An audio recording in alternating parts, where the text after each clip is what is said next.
Hello, good beings, and welcome to Midnight Requiem. Today we will be talking about a historical person known as the legendary black samurai Yasuke. In 1579, an African man now known by the name Yasuke arrived in Japan.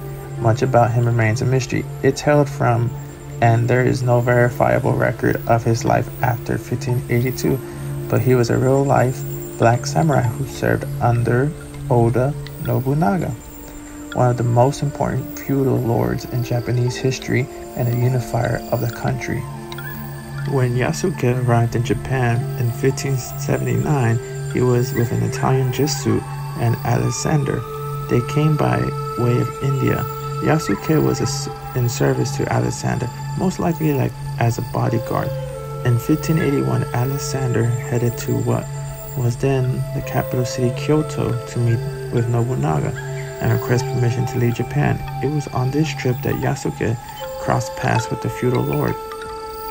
There have been some people that said Yasuke was a slave, and few think he was enslaved as a child and taken from Africa to India. He could have been a military slave or an indentured soldier, and probably got his freedom before meeting Alexander, while few others think he was a free man, and under the circumstances he was employed by Alexander. He stood at more than 6 feet tall and was described as having the strength of 10 men. He left a strong impression on Nobunaga. He seems to be confident, and Nobunaga is recorded as talking often with him. He was also a weapon bearer and probably served in some kind of bodyguard capacity. In the following years, Yasuke's service to the feudal lord, it's possible that hundreds of other foreigners from places including Africa, China, and Korea were employed in a similar way as the African warrior. He is supposedly the first recorded and only best known there as the African warrior, even though there were others, but we don't know much about them because they were serving minor lords.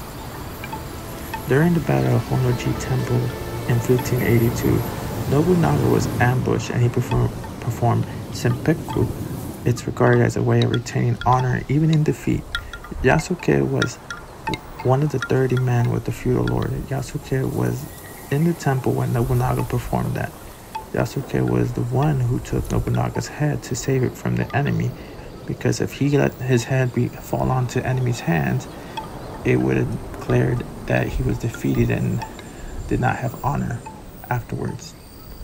Yasuke would escape with the head.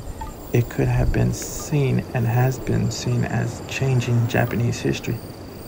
Shortly after Nobunaga's death, Yasuke joined Oda Nobutada, the son of Nobunaga, who was nearby at that point.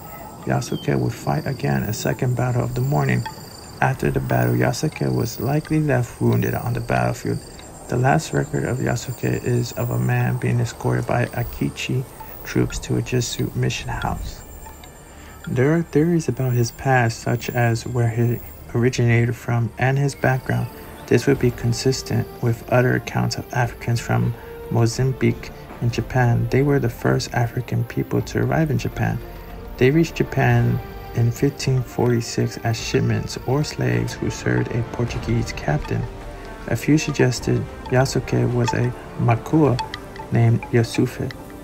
Another is Yasuke may have been a member of the Yao people. Another claim suggested that Yasuke was a Dinka from South Sudan. He was famous for his height and extremely dark color. The Dinka people were among the tallest in Africa and have significantly darker skin compared to Ethiopians or Somalis. There are theories Yasuke was from Ethiopia, but in all, these are just theories, and his origin still remains a mystery till this day.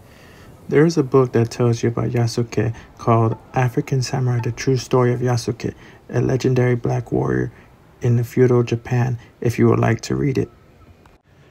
As always, my good beings, be nice, caring, and loving to each other. Have a wonderful day and a lovely night.